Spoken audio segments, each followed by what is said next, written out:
આજના સમયમાં પૈસા કમાવા માટે ગામડું મૂકીને શહેર તરફ પલાયન કરતા તમે અનેક લોકો જોયા હશે, પરંતુ આજે અમે તમને એક એવા પરિવારને મળવા જઈ રહ્યા છીએ જેઓ ગામડે રહીને કરોડો રૂપિયા કમાય છે। જી હા, આ પરિવારના મોટા ભાગના લોકો શિક્ષિત છે અને આટલા શિક્ષિત હોવા છતાં પણ દરેક લોકો અહીં ગામડામાં રહીને જીવવાનું પસંદ કરે છે। પરસોત્તમભાઈ સિદ્ધપુરાનો આ પરિવાર છે અને આ પરિવાર હાલ તો ગામડામાં રહે છે અને ખેતી સાથે જોડાયેલો પરિવાર છે। ત્યારે આવો પરસોત્તમભાઈ સિદ્ધપુરા સાથે વાત કરીએ તથા એ પરિવાર વિશે જાણીએ વાત ગુજરાતી પર।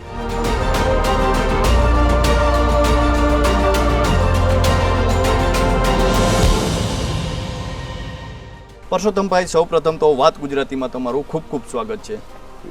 નમસ્કાર, થેન્ક યુ। પરસોત્તમભાઈ, સૌપ્રથમ તો એવો વિચાર આવે કે પૈસા કમાવવું એટલે ગામડું મૂકવું પડે, અથવા પૈસા કમાયા બાદ ગામડું મૂકવું પડે, અને કમાવવું હોય તો શહેરમાં જવું પડે। આવી અનેક પ્રકારની માનસિકતાઓ જોવા મળતી હોય છે, પરંતુ એ બધાથી તમે અલગ છો, કારણ કે તમે ગામડે રહો છો અને સાથે સાથે તમે જે ખેતી પણ કરો છો, અનેક પ્રકારની ઉપજ મેળવો છો। તો એના વિશે સૌપ્રથમ તો આપની પાસેથી થોડું જાણવું છે। આમ તો આપણો ભારત દેશ એવો છે, ખેતી પ્રધાન દેશ છે। આપણા શાસ્ત્રોમાં પણ કીધું છે કે ખેતી સર્વથી ઉત્તમ છે, મધ્યમ વેપાર છે અને કનિષ્ઠ નોકરી છે। તો એ શાસ્ત્રોને ખરેખર આપણે અધ્યયન કરીને જોઈએ ને એના ઊંડાણમાં જઈએ ને એ પ્રમાણે આપણી સંસ્કૃતિ, પરંપરા અને વારસા પ્રમાણે જો કામ કરીએ તો ખરેખર ખેતીની આવક અને ગામડું છે ને એ સર્વશ્રેષ્ઠ છે। ખેતી એક એવો વ્યવસાય છે કે અભણથી લઈ અને ભણેલા સુધીના બધા જ લોકોને રોજગારી આપી શકે છે।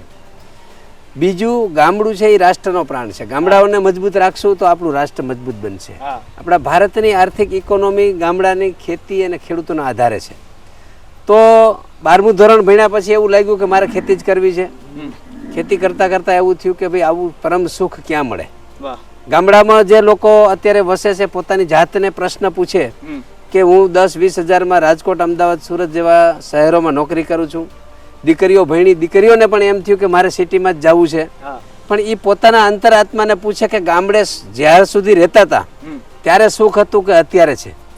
પોતાની જમીન હોય તો મા બાપ દીકરાને ભણાવે, ખેતી કામ ન કરાવે અને ભણાવી ગણાવીને 25 વર્ષનો કરે અને પછી 8-10 હજારથી લઈને 25,000માં બીજાને ભાડે આપી દે, બરાબર। તો મેં કીધું મારે એવું કરવું, મારે કંઈક અલગ કરવું છે। તો અલગ અમારે જ્યારે 99માં ચેકડેમો બાંધ્યા, મનસુખભાઈ સોવાગી અહીંયા આવ્યા, એમની પ્રેરણાથી અમે ખેતી ચાલુ કરી, ગાય આધારિત ગાયોનું પાલન ચાલુ કર્યું। તો ભારતની અંદર ખેતીમાં જે થાય છે તે ખેતી ખરેખર દૂધનો વ્યવસાય છે, એ ખેતીની જે પાકોની ઉપજ છે એમાં સર્વશ્રેષ્ઠ છે। એટલે અમે ગૌપાલન કર્યું। ભારતમાં જે ગાય છે એમાં ખાસ કરીને સૌરાષ્ટ્ર પ્રદેશમાં ગીરની ગાય છે એવી દુનિયામાં ક્યાંય નથી। આખા દુનિયામાં જે વાતાવરણ છે એવું આખા એકલા ભારતમાં છે। તો આ બધા જો કુદરતે આપણે આવડી મોટી પ્રકૃતિ આપી છે તો શું કામે આ વ્યવસાય સુવિધાઓની સાથે આપણો વ્યવસાય ન કરીએ। એટલે મેં ખેતીને એક ઇન્ડસ્ટ્રી જ ગણી। ઇન્ડસ્ટ્રીઝ ગણ્યા પછી વિવિધ પ્રકારના પાકો, ફળ પાકો, દૂધની ખેતી, આ બધું કર્યા પછી એમ થયું કે ભાઈ હજી વધારે પૈસા આમાં કેવી રીતે મળે। તો અમે દરેક વસ્તુનું વેલ્યુ એડિશન કર્યું। વેલ્યુ એડિશન કર્યું એટલે નાના નાના પેકિંગ બનાવ્યા, લોકોની જરૂરિયાત પ્રમાણે બધી વસ્તુઓ બનાવી, એને સારી રીતે ટકી રહીએ એવી રીતે ઉત્તમ ક્વોલિટીની વસ્તુઓ બનાવી અને આજે લોકો સુધી, આખા દેશમાં અને 11 દેશ સુધી ઘરે બેઠા બેઠા માલ મોકલીએ છીએ। મારા 2 દીકરા છે, મિકેનિકલ એન્જિનિયર છે, 2 દીકરાની વહુઓ છે, એ ગ્રેજ્યુએટ થયેલી છે। મારી સાથે જોડાયેલા મારા ભાણેજ છે, દીકરાના શાળા છે, એ માસ્ટર ડિગ્રી મિકેનિકલ અને ઇલેક્ટ્રિક એન્જિનિયર થઈ અને એમને ક્યાંય ભાડે મોકલા નથી અને પોતાના જ વ્યવસાયમાં જો પોતાના દીકરા દીકરીઓને રાખે તો આ એક ખેતી છે, ઉત્તમ ધંધો છે। એના જેવું કોઈ દુનિયામાં પરમ સુખ નથી। આટલી સરસ પ્રકૃતિ વચ્ચે શુદ્ધ ખાવાનું, ઝેરમુક્ત જીવન એ શહેરમાં ક્યાંય શક્ય નથી। તો આ બધી પ્રક્રિયાઓને લઈ અને ગામડામાં અમે જીવન ચાલુ કર્યું। આજે દીકરા, વહુઓ, આખો પરિવાર ખૂબ સરસ રીતે જીવે છે, સારા એવા પૈસા પણ કપાય છે। હું એવું માનું છું કે સિટીમાં જઈને પૈસા કમાય એ વાત ખોટી છે। 10-15% લોકો એવા છે કે જે ઉદ્યોગની પણ જરૂર છે। આખા દેશની વસ્તીના 1.6% માણસોની ભરતી કરી દે એટલે બધી સીટો ભરાઈ જવાની છે। તો આખા દેશના બધા યુવાનોને ભણી અને નોકરી માટે જવું છે, કોને ક્યાં નોકરી મળવાની છે। એગ્રીકલ્ચર સેક્ટર એવું છે કે 1 લાખ લોકો રોજ તૈયાર થાય પ્રાકૃતિક ખેતી, ગૌપાલન, પશુપાલનમાં। તો આજે આખા દેશની અંદર ખૂબ મોટી ડિમાન્ડ છે। અને એને સારામાં સારી રોજગારી મળે ને સારામાં સારું જીવન મળે. પરસોત્તમભાઈ, આપે ખૂબ સરસ વાતો કરી અને ખેતી જે છે ખરેખર ભારતનો પ્રાણ છે અને ભારત જે છે તે ખેતી પ્રધાન દેશ છે અને આ દેશ છે ખેતી પર જ ટકી રહ્યો છે. પરંતુ ક્યાંક ને ક્યાંક એવા પણ પ્રશ્નો છે કે ખેતી જે છે તે વરસાદ આધારિત છે, આકાશી ખેતી આપણે ત્યાં કહેવાય છે. અને સાથે સાથે આજના યુવાનો એવું માને છે કે ખેતી જે છે ખૂબ મહેનતું છે. કદાચ તમે બહાર નોકરી કરો તો એટલી બધી મહેનત નથી કરવી પડતી, જ્યારે ખેતીમાં તમારે ખૂબ દેખરેખ રાખવી પડે છે. આવા પણ અનેક પ્રશ્નો છે, એ વિશે શું કહેશો તમે? હું તો એમ કહું છું, મને તો ખેતીમાં મજા આવે છે કે સ્વતંત્રતા છે. આજે તમે આવ્યા, અડધો કલાક છૂટો, તમારી સાથે વાતો કરી, બરાબર છે. મહેમાન આવ્યા તો મહેમાનની સાથે આનંદથી રહ્યા. નોકરી કરતા હોય અને ઘરે પ્રસંગ હોય, મહેમાન હોય, તો હું નથી માનતો કે સ્વતંત્રતા છે.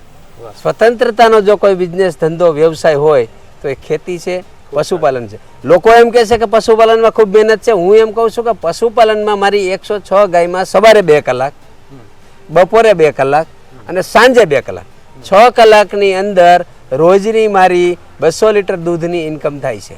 હવે 70 રૂપિયાના ભાવનું આપીએ એટલે 14,000 રૂપિયાનું રોજનું દૂધ થયું.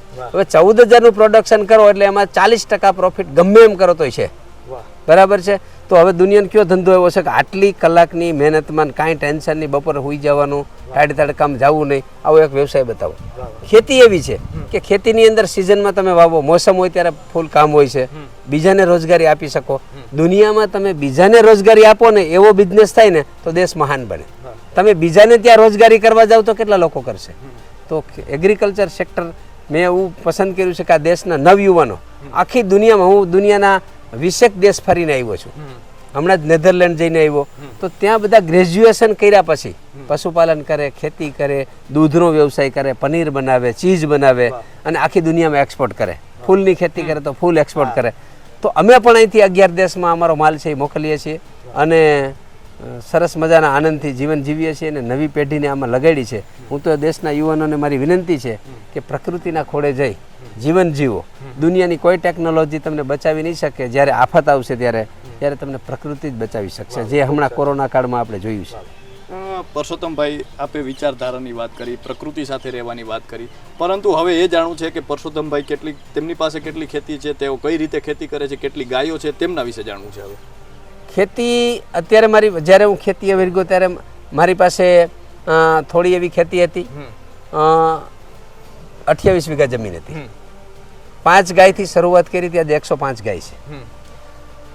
અહીંયા જે મકાન ઊભા છે આ બધા, ત્યાં કાચી ઈંટોના 2 મકાન હતા. ખૂબ મહેનત કરી, જાતે ખેતી કરી, પશુપાલનની સારી એવી ઇન્કમમાંથી આ તમે જુઓ છો એવું ઘરે મારું તમે જુઓ તો ઘર કેવું છે, પરિવાર કેવી રીતે રહે છે, ગાયોથી લઈ અને રહેવાની માણસોને કેવી સુવિધાઓ છે.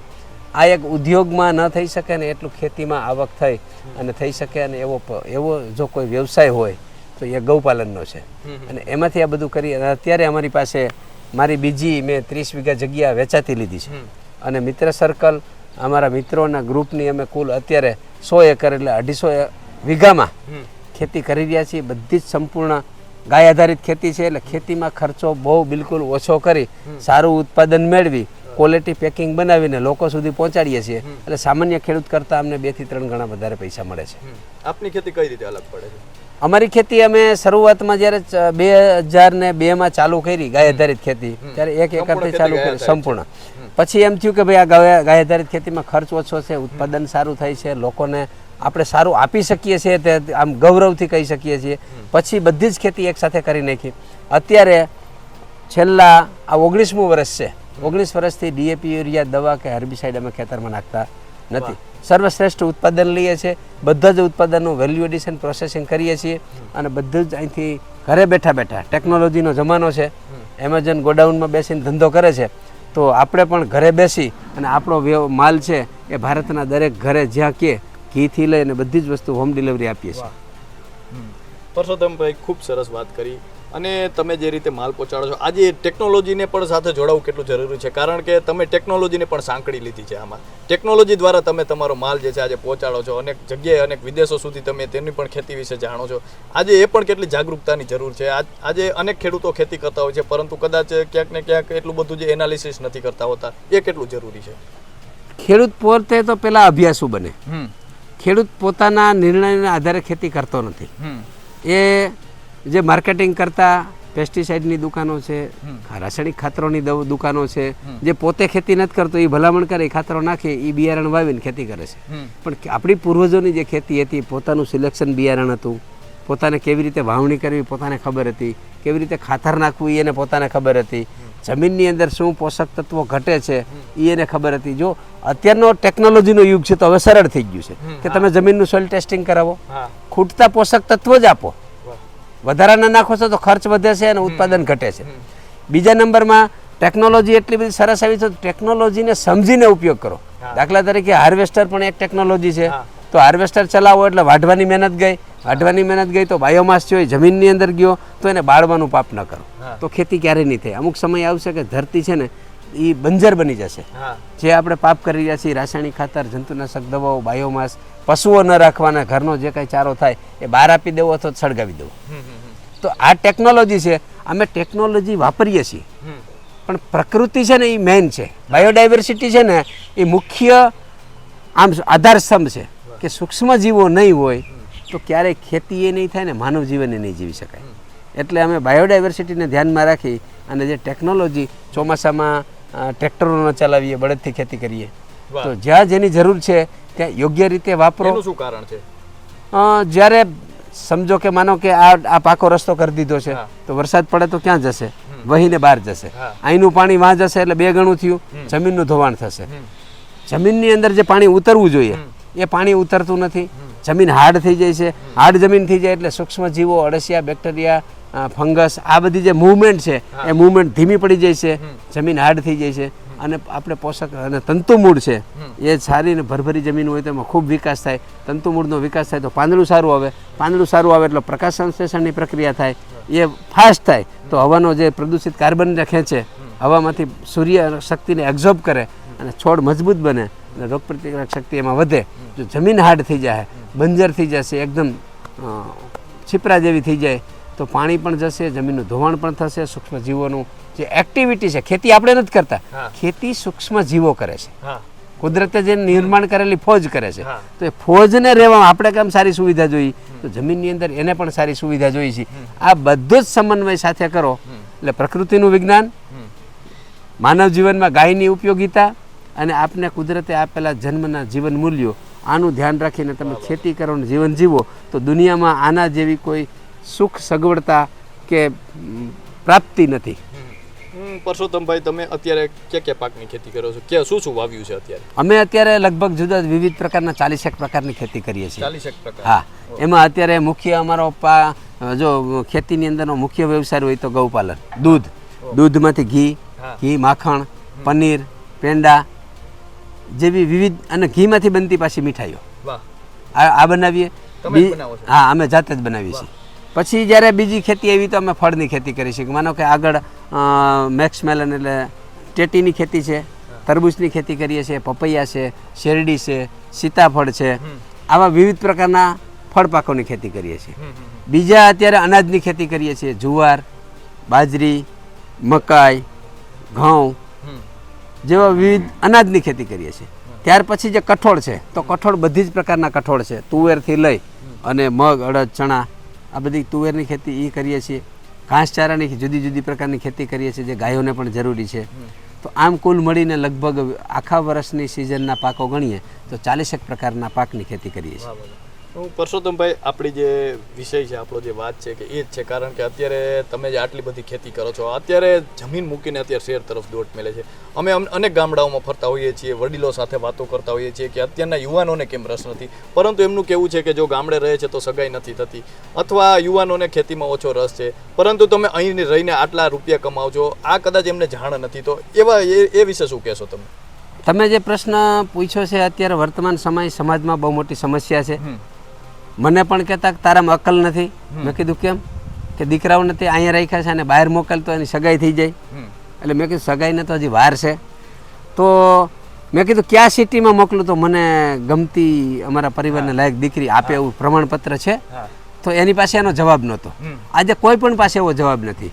જો તમે નિર્વ્યસની રહ્યો, શ્રેષ્ઠ તંદુરસ્ત રહ્યો, સારું ખાવ, લોકો તમારી ઇન્કમ ને તમારી જે કામ કરવાની પદ્ધતિ છે એ તમારી જે ગુડવિલ છે એના આધારે જોઈને દીકરીઓ દેશે. એક સમય એવો હતો કે સુરતમાં જાય એટલે દીકરી દઈ દે. એક સમય એવો હતો કે સિટીમાં જાય પછી ભલે ત્યાં કાંઈ પણ કામ કરતો હોય તો દીકરી દઈ દે. હવે લોકો જાગૃત થયા છે, ત્યાં પણ એવું કાંઈ નથી. હવે સારી ખેતી હોય તો ખેતી પહેલાં ગોતે છે. આ વચ્ચેનો સમય એવો ગયો કે દીકરા દીકરીઓને ભણાવો. એને જો દુનિયામાં દરેક ધંધો એવો છે કે જે પોતાના વારસદારોને એનું સંપૂર્ણ જ્ઞાન ન આપે તો બીજી પેઢીએ એનું અસ્તિત્વ નથી. ખેતીની અંદર આપણે ક્યારેય આપણા બાળકોને નથી લઈ ગયા. ખેતીની અંદર જે મજા કરતા હતા કે શેરડી હોય, પપૈયા હોય અને તરબૂચ હોય, શાકભાજી હોય, એને વાડીએ તમે રજાના દિવસોમાં લઈ આવો અને એને એન્જોય કરાવો તો એ એન્જોય કરશે તો એને જ્ઞાન હશે. ભલે દીકરો કલેક્ટર બની જાય પણ એને જો ખેતીનું જ્ઞાન હશે તો એ ખેતીમાં ઇન્ટરેસ્ટ લઈ અને ખેતીનું ધ્યાન રાખશે. નકર બીજી પેઢીએ એ થોડુંક રાખશે ને ત્રીજી પેઢીએ તો ખેતીના ખની ખબર નહીં હોય તો એક દિવસ જમીનનો માલિક નહીં હોય. આજે ભલે જમીનની આપને એમ થાય ગામડામાં રહીને વેલ્યુ નથી. હું એમ કહું છું કે દુનિયાના મોટા મોટા હથિયારો છે, શક્તિશાળી દેશો છે, બધા જ દેશોમાં એવું માનો કે 6 મહિના ખેડૂત ઉત્પાદન બંધ કરી દે તો સૌથી મોટું શસ્ત્ર કોની પાસે છે? ખેડૂત પાસે છે, જે જમીન છે, જે જમીનનો માલિક છે. દુનિયામાં સૌથી મોટું શસ્ત્ર છે ને એની પાસે 1000 વર્ષે પણ ટેકનોલોજી ખાવાની નહીં બદલાય. 5000 કરોડની ટેકનોલોજીમાં ઘઉંનો એક દાણો નહીં બને, એક ટીપું દૂધ નહીં બને તો એ ક્યાં બને છે? તો એની વેલ્યુ સમજવી જોઈએ, ખેતી કરવી જોઈએ અને ખેતીને એક બિઝનેસ પોઈન્ટ ઉપર તમે લઈ જાઓ. ખેતીના હિસાબો રાખો, શું આવક થાય છે, શું જાવક થાય છે, ક્યાં ખર્ચ ઘટાડી શકાય, ક્યાં સારું ઉત્પાદન લઈ શકાય, એવા પાકોનું જો આયોજન કરે તો મારા જે અનુભવ આજે 28 વર્ષના અનુભવ પછી હું એમ કહું છું કે ખેતી જેવો દુનિયામાં એક પણ ધંધો નથી. પરસોત્તમભાઈ, હવે આપના પરિવાર વિશે થોડું જાણવું છે. આપના પરિવાર વિશે થોડું જણાવો, કારણ કે જે રીતે વાત કરી કે પરિવાર આખો શિક્ષિત છે અને આટલો શિક્ષિત પરિવાર છતાં ખેતી, આ શબ્દ આપણે ત્યાં આવી જાય છે કે શિક્ષિત છતાં ખેતી, પરંતુ શિક્ષિતને અને ખેતીને બેને અલગ જોવામાં આવે છે અને આપનો પરિવાર શિક્ષિત છે અને ખેતી કરે છે, એના વિશે થોડું જણાવો. હવે ખેતી કરતા કરતા વિચાર આવ્યો, દીકરાઓ સાથે મીટિંગ કરી, જો આવું કરવું જોઈએ ઘરમાં દરેક ફેમિલીએ કે દીકરા બે બહાર ભણતા હતા. મેં પણ રાજકોટમાં એક પ્લોટ લાઈન ટ્રાય કરી હતી કે મિકેનિકલનું ભણે છે તો ત્યાં કંઈક કારખાનું કરશે.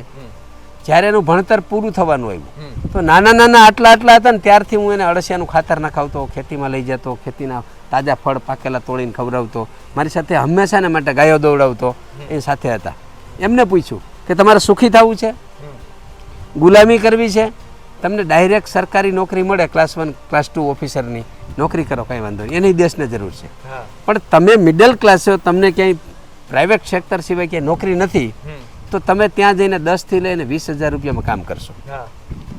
તમે બીજાનો માલ MBA થઈ જશો તો બીજાનો કંપનીનો માલ છે ને રોડ ઉપર ને બધે જઈને જાહેરાતો કરીને વેચશો. તો ખેતી આપણો વ્યવસાય છે તો આપણે આપણામાં કામ શું કામ ન કરીએ? એટલે મેં નક્કી કર્યું કે દીકરાઓને મોટા કરી ભણાવી ગણાવી અને ભાડે આપવા નથી, એને પોતાના બિઝનેસ વ્યવસાયમાં લગાડવા છે. એમને કીધું કે સુખ, સંપત્તિ, સમૃદ્ધિ અને સૌથી મોટી આરોગ્યની સમૃદ્ધિ ગામડામાં છે. અમે ઘરના પરિવાર સભ્યો એક મિટિંગ કરી, કોઈની વાત ના સાંભળી. એ વાત સાંભળી અને દીકરાઓએ એમ કીધું કે અમારે ગામમાં રહેવું છે, એટલે સિટીમાં ન હોય ને એવો બંગલો બનાવ્યો છે. એ અત્યારે જે રહે છે એ આખા દીકરીઓ પણ છે ને ચાંદીના પાત્રમાં જમે છે. આવી સુખ સમૃદ્ધિ, રોજ તાજું ગાયનું ઘી, તાજું દૂધ, તાજું માખણ. આજે એને પણ મારે પૌત્રીઓ થઈ છે તો એ એકદમ હેલ્ધી ને સ્માર્ટ છે, જે દુનિયાની કોઈ ટેકનોલોજી ન બને. એ ગાય માતાના કૃપાથી અમે આ કરી અને આખો પરિવાર છે કોઈની વાત સાંભળ્યા વગર દીકરાઓને અહીં રાખ્યા. બંને બાપને જેને પરણાવી છે એક દીકરી છે અને 2 દીકરીઓ ગ્રેજ્યુએટ થઈ છે. એણે એક પ્રશ્ન નથી કર્યો કે અમારે ખેતીમાં સંબંધ કરવો નથી. આજે આખા દેશ અને દુનિયામાં એનું નામ છે. આપણી વસ્તુઓ જે થાય ને એટલે રાજ્ય સરકારથી લઈને બધા ઘણા એવોર્ડ્સ પણ મળ્યા છે. એને લઈને આ મુલાકાતો પણ કરી છે. કોવિડ જેવા સમયમાં રાજ્યપાલશ્રીને ત્યાં શાકભાજી ને બધું લઈને ત્યાં ગયા હતા. રૂપાણી સાહેબને કીધું કે ભાઈ રાસાયણિક ખાતર છે જેની સબસિડી ભયંકર અપાય છે તો જે લોકો ગાય રાખે એને પણ સબસિડી આપો. લોકોને અમે જાતે અમને 50,000 લોકોની રસોઈ બનાવી ને તો અમારો પરિવાર બનાવી દઈએ. એટલી સરસ રીતે અને બધા દીકરાથી લઈને બધાને બધી રસોઈ આવડે. આપણી સંસ્કૃતિ જીવંત રહી. આપણા વાસણો જે પરંપરાગત હતા એનું શું મૂલ્ય છે તો મહેમાનોને પણ આવી રીતે મહેમાનગતિ કરી અને આ બધું પૂછે કે આ શાના માટે, તો ભાઈ તાંબુ એન્ટીબેક્ટેરિયલ છે, કાંસામાં જમો તો તમને શરીરમાં મજબૂતાઈ રહે. બાબા રામદેવ પણ આખો દિવસ આવીને રોકાણ હતા. એવી જ રીતે આ બધા વિવિધ ક્ષેત્રના આ પાણીની સમસ્યા, વાસ્મોની યોજનાઓ, પાણી કેમ બચાવવું, આ બધા ફેમિલીને અહીં બોલાવીએ કે તમે જે ખાવ છો એના માટે તમે કેટલા જાગૃત છો. તમારે કાર લેવી હોય કે એક્ટિવા લેવું હોય તો તમે છે ને કલર જોવા જશો, શોરૂમે જશો, આખો પરિવાર જશો, એ લીધા પછી પેંડા, તો તમે આખા વર્ષમાં તમે શું ખાવ છો એ એટલે ફેમિલી પ્રોગ્રામ અહીં કણે કરીને એને જાગૃતતા લાવ્યા છે. આ કૃષિ મંત્રી ને ખેડૂતોની હાજરીમાં પ્રોગ્રામ કરેલો. આજે દીકરા દીકરીઓ ભણતા હોય એને NSSના કેમ્પો દ્વારા અહીંયા એને શિક્ષણ પણ આપીએ છીએ. રામદેવજી મહારાજે યોગ પણ કર્યા. આ મનસુખભાઈની મદદથી આ બધા ચેક ડેમો જામકામાં 99માં બાંધ્યા. આ બધા આ પંજાબના પશુપાલન મંત્રી છે. આ કોલંબિયાથી આખું ડેલિગેશન આવ્યું હતું. આ દીકરા આપણા નાના હતા ને ત્યારથી એને ગાય દોડો. વાહ વાહ વાહ વાહ, ખૂબ નાની ઉંમર. આ પણ ફોરેનના છે, આ બી કોલંબિયાના છે. મોહન ભાગવતજી આવ્યા હતા, એ આખો દિવસ રોકાણા હતા. એમણે એમ કીધું કે इस किसान की तरफ जो देश का हर किसान कृषि करेंगे तो आत्महत्या का आंदोलन चलाने की आवश्यकता नहीं है. બાબા રામદેવે ગાયનું પૂજન કર્યું હતું. આ બધા બ્રાઝિલિયન છે કે બ્રાઝિલમાં આપણી ગાય લઈ ગયા ને કેટલી ડેવલપ કરી છે. આ મોદી સાહેબ જ્યારે ગુજરાતમાં હતા ત્યારે કામધેનુ યુનિવર્સિટીની સ્થાપના કરી હતી 7/7/9. ત્યારે આ આપણી ગોપી ગાય છે અને તરણેતરના મેળામાં લઈ ત્યાં પૂજન કરીને એક લોક જાગૃતિના ભાગરૂપે મેળો ચાલુ કર્યો હતો. આ આપણા માજી નાણામંત્રી છે. આ બધા વિઝિટર્સ, આ બધી આપણી ગાયો છે. આ નેપિયર ઘાસ 10, 11, 12 ફૂટની હાઈટનું થાય છે. ઘઉં છે, આ બળદ છે, એની પણ પૂજા થાય છે અને ખેતીની પણ પૂજા થાય છે. જે પહેલા થતું. હા, આ જરૂરી છે. આ ભાવિને હમણાં મળ્યો ને નાનો દીકરો, આ ખાતરને એને છટાવું છું મારા ભેગો રાખીને. ખૂબ નાની ઉંમર, બરાબર છે. આને આ જ્ઞાન ન આપ્યું તો ક્યારેય મારી સાથે ન હોત. વાહ વાહ. આ બધા પ્રકૃતિનું જ્ઞાન છે. કથિરિયા સાહેબ છે. આ તો ઘણા બધા એવોર્ડ્સ મળે છે. આ બ્રાઝિલિયન છે. આ પછી બાબા રામદેવ છે, મોદી સાહેબ છે, એમણે ઘણા એવોર્ડ્સ ને બધું આપ્યું છે. દિલીપભાઈ સંઘાણી છે. આ પણ જોશ ઓટાવ્યો કરીને એક સાયન્ટિસ્ટ છે, બ્રાઝિલથી આવ્યા હતા. આ બંને દીકરાની વહુઓ છે. આ દૂધની પ્રોસેસ કેમ થાય, ડેરીનો, આપણે પ્રકૃતિ, આપણી સંસ્કૃતિમાં આપણા પોશાકો. આ એક રોલબોલ સ્કેટિંગ જે ચેન્નાઈમાં વર્લ્ડ કપ રમાણો હતો ને, આખી પ્લેયરોની ટીમ છે ને એમને આવી ગઈ હતી અહીંયા, અને અહીંયા 3 દિવસ રોકાણી હતી. આ બધા યજ્ઞો છે. આ ડૉક્ટર સ્વામી છે. જંગલ યાત્રાઓ છે બધી. આપણા ખેતીના ઉત્પાદનો છે. મગફળી છે, ઘી, દૂધ છે. આ બધા ખેત ઉત્પાદનો છે, દેશી દૂધી છે. હાલ જે પાછળ દેખાય છે તે બિલ્ડિંગ જોઈને તમને થશે કે આ કોઈ અમે મહોલ્લામાં હશું કે પછી કોઈ શહેરની ગલીઓમાં હોય કે પછી કોઈ પણ જગ્યાએ શું, પરંતુ આ વાડી છે જ્યાં, અને આ ખેતર છે, અને ખેતરની વચ્ચે જ અહીં જે છે તે આ બિલ્ડિંગ છે. અને પરસોત્તમભાઈ સાથે આપણે વાતો કરી રહ્યા છીએ. અને પરસોત્તમભાઈ, સૌપ્રથમ તો આ શું છે એના વિશે થોડું જણાવો. અહીંયા અમારે પહેલાં સામાન્ય સ્થિતિમાં ગૌશાળાથી લઈને આપણે અગાઉ વાત કરી બધું ચાલુ કર્યું હતું. દેશના ખેડૂતો ખૂબ આવ્યા. અત્યાર સુધીમાં લગભગ 11 લાખથી વધારે ખેડૂતોએ અહીં મુલાકાત લીધી છે. 34 દેશના માણસો અહીં આવ્યા છે. આફ્રિકા જેવા દેશોમાંથી ત્યાંના લોકો પણ તાલીમ લેવા માટે આવે છે. આફ્રિકાથી આફ્રિકા ગિની દેશના માણસો NGOને મોકલે છે, ખેડૂતોને પણ મોકલે છે કે અમારા દેશમાં ખૂબ ગરીબી છે, આવી રીતે જો ખેતી થાય તો ખૂબ સરસ ઉત્પાદન લઈ શકાય. એટલે પછી અમારા મિત્ર દુષ્યંતભાઈ, રજની કાકા, કનુ કાકા અને અમારી આખી ટીમ એના દ્વારા એમણે કીધું કે ભાઈ ખેડૂતો માટે આટલું સરસ કામ થઈ રહ્યું છે તો અમે સાથે મળી અને આ આખો 5000 સ્ક્વેર ફૂટનો હોલ બનાવ્યો છે કે જેની અંદર 300 ખેડૂતો બેસી અને પોતાની તાલીમ, એટલે ખેડૂતોને અમે 3 દિવસની તાલીમ હોય છે. એ તાલીમની અંદર પશુપાલન છે, ગૌપાલન છે, ગાય આધારિત ખેતી છે અને જીવન મૂલ્યો વિશેના 3 સેમિનાર રાખીએ છીએ અલગ અલગ.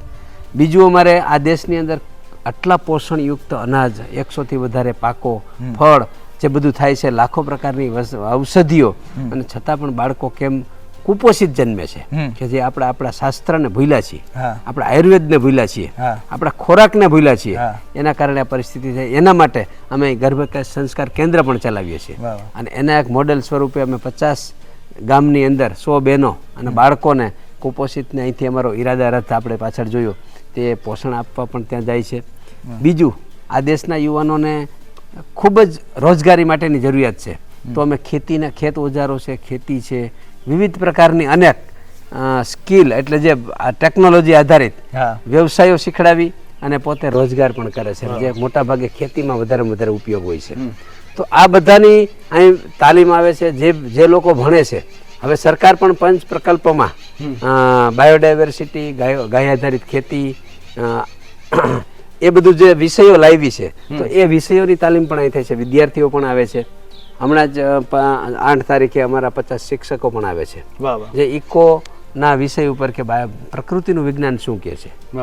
બરાબર. તો પ્રકૃતિના વિજ્ઞાનને સમજીએ. તો આવી અનેક પ્રકારની અમારી સામાજિક પ્રવૃત્તિઓ પણ ચાલે છે. આ ગામની અંદર 500 દીકરીઓને નિઃશુલ્ક શિક્ષણ પણ આપવામાં આવે છે, જે ઇન્ટરનેશનલ લેવલનું હોય. જે અમારા કનુકાકા છે અમેરિકા સ્થિત, એમણે કીધું કે ગામડાની સંસ્કૃતિ જળવાય અને ગામડામાં આવું શિક્ષણ જણાય, ગામડા મજબૂત બને. તો આ ખરેખર જે શહેરોમાં ઢગલો થાય છે, એને બદલે જ્યાં લોકો છે ત્યાં વ્યવસ્થા ઊભી કરો. જ્યાં વ્યવસ્થા છે ત્યાં લોકોને લ્યાણ લેવો. વ્યવસ્થા છે ત્યાં બધા લોકોને લાવશો તો જેમ 1,00,000 2,00,000 માણસોનું ફંક્શન કરીએ તો કેટલી અવ્યવસ્થા થાય. એ જ્ઞાન તમે ગામડે જઈ અને થોડા માસમાં આપો તો સરસ રીતે એનું જ્ઞાન પણ પીરસાય અને લોકો શીખે પણ. તો આવું એક અમે પ્રયાસ કર્યો છે ને એમાં અમને ખૂબ સફળતા મળી છે. પરસોત્તમભાઈનો આખો પરિવાર જે છે ખેતી સાથે જોડાયેલા છે. તેમનો પુત્ર જે છે તે ખેતી સાથે જોડાયેલા છે. સમગ્ર પરિવાર જે છે શિક્ષિત પરિવાર છે. તેમના પુત્રવધુઓ પણ અહીં રહે છે અને સમગ્ર પરિવાર ગામડામાં રહે છે. તેમના પુત્રવધુ સાથે થોડી વાત કરીએ. શું કહેશો બેન, અત્યારે અહીં લોકોને ગામડું મૂકીને શહેરમાં રહેવું ગમે છે, તમે અત્યારે અહીં રહો છો, એનું શું કારણ છે? પ્રકૃતિ સાથે રહેવાની મજા આવે છે. વાહ. તમે કેટલું ભણેલા છો? હું BBA કરેલી છું. વાહ. તો આપણે જોયું એ રીતે કે સમગ્ર પરિવાર શિક્ષિત છે અને છતાં અહીં રહે છે. તેમના બીજા પુત્ર સાથે પણ થોડી વાત કરીએ. તમારું નામ શું છે? મારું નામ ભાવિનકુમાર પરસોત્તમભાઈ સિદ્ધપરા. શું કહેશો ભાવિનભાઈ, તમે અત્યારે ખેતી સાથે જોડાયેલા છો. આમ જોઈએ તો અત્યારના યુવાનો સપના જુએ છે, કોઈ બિઝનેસમેન જવા, કોઈ નોકરીઓ કરવાના, અલગ અલગ પ્રકારના સપના જુએ છે. તમે ખેતી કરો છો, એનું શું કારણ છે? અમે ખેતીને એક ઇન્ડસ્ટ્રી તરીકે જોઈએ છે. વાહ.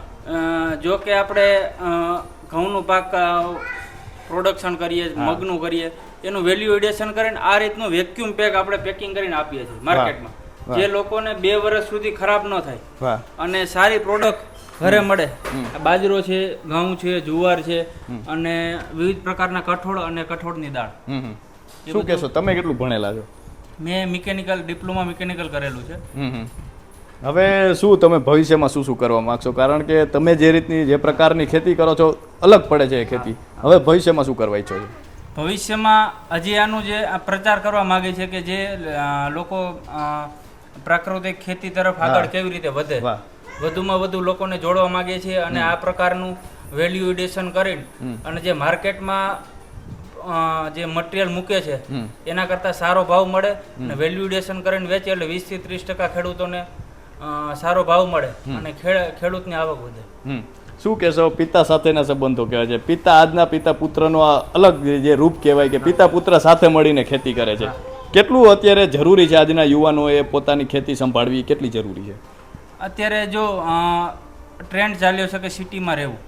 સિટીમાં રહેવું કરતાં જો માતા પિતા સાથે એક તો સાથે રહી શકીએ, પ્રકૃતિની મોજ માણી શકીએ. અને જે સિટીમાં રહેવાથી જે અત્યારે પોલ્યુશન વધી રહ્યું છે એના કારણે સ્વાસ્થ્યમાં એમાં બીમારી વધતી જાય છે. એના કારણે ગામડામાં રહેવું વધારે પસંદ છે. તમારે અહીં આપણે જોઈએ તો દરેક પ્રકારના જે પહેલા કહેવાય એવા વાસણો પણ દેખાય છે, અનેક પ્રકારની વસ્તુઓ જે છે તે આપણે પહેલા વાપરતા એવી વસ્તુઓ છે. એનું શું કારણ છે? એનું એ કારણ છે કે જે આપણા જૂની પરંપરા કે કાસામાં ખાવાથી ઓજ મળે, ચાંદી, પેલા રાજા રજવાડામાં સોના ચાંદીની થાળીમાં બધા ખાતા, એનું રહસ્ય હતું. એટલે એના કારણે જે અત્યારે એલ્યુમિનિયમ આવ્યા છે, એલ્યુમિનિયમથી જે ધાતુ પેટમાં જવાથી કેટલી હાનિકારક છે. તો એના કારણે જે જૂની પરંપરા અત્યારે જે કામ કરે છે ને એ કાસાના, તાંબાના, પિત્તળના વાસણ. અત્યારે તો આપણે એવી માનસિકતા છે કે શિક્ષિત થયા હોય તે લોકો ખેતીમાં નથી. આજના યુવાનોને ખેતી પસંદ નથી, ઓછી પસંદ છે, પરંતુ તમે ખેતી તરફ વળીએ, એનું શું કારણ છે? ખેતી તરફ વળ્યા. પપ્પા પહેલેથી ખેતીને ગાયો રાખતા, એટલે પછી પપ્પાએ કીધું કે તમારે ખેતી કરવી છે કે પછી બહાર જઈને નોકરી કરવી છે. પપ્પાએ સમજાવ્યું કે આ બધું બહાર નોકરી કરવામાં બહાર જવું પડશે, બહારનું વાતાવરણ છે, ઘરથી દૂર રહેવું પડશે, ઘરનું ખાવાનું સારું નહીં મળે, ગ્રામ્ય જીવન નહીં મળે, એટલે સમજાવ્યા ને પછી ખેતી તરફ વળ્યા. ખેતીમાં આજનો યુગ છે ખેતી તરફ જ છે, કેમ કે ખેતી એક મોટો ઇન્ડસ્ટ્રી તરીકે પણ જો કહે તો એમાં બહુ મોટું ખેતીમાં છે, બધા પાકો છે બધું કરીને આગળ વધી શકીએ છીએ. વાહ, તો ખૂબ સરસ વાત કરીને આજનો યુવાન જે છે ખેતી તરફ વળ્યો છે તે અહીંથી જોઈ શકાય છે. અને ખેતી તમને કેટલા આગળ લાવી શકે છે તે પણ તમે જોઈ રહ્યા છો. આપણે પરિવાર સાથે વાતો કરી રહ્યા છીએ ત્યારે જે પરસોત્તમભાઈના પત્ની છે તે અને આ જે દીકરાઓ છે તેમના માતા છે તે આપણી સાથે જોડાય છે, તો તેમની સાથે થોડી વાત કરીએ. શું કહેશો બેન, અત્યારે તો તમારો પરિવાર ખેતી સાથે જોડાયેલો છે, આખો પરિવાર શિક્ષિત છે, શું કહેશો, કેવું લાગે છે? બધાને સારું લાગે છે ખેતીમાં. તો આ પરિવાર છે ખેતી સાથે જોડાયેલો છે. પ્રકૃતિ અને સંસ્કૃતિનો જો કોઈ સંગમ હોય તો એ આ પરિવાર છે, ને આ પરિવાર આજે પણ ગામડામાં રહે છે. આજે ગામડું મૂકીને લોકો શહેર તરફ દોટ મેલી રહ્યા છે, પરંતુ આજે પરિવાર જે છે તે ગામડામાં રહે છે, બંગલો ગાડી ધરાવે છે, કરોડોની સંપત્તિ ધરાવે છે, અને આ પરિવારને અહીં પ્રકૃતિ વચ્ચે જ રહેવું ગમે છે. તો અત્યારે બસ આટલું જ. ફરી મળીશું વાત ગુજરાતી પર.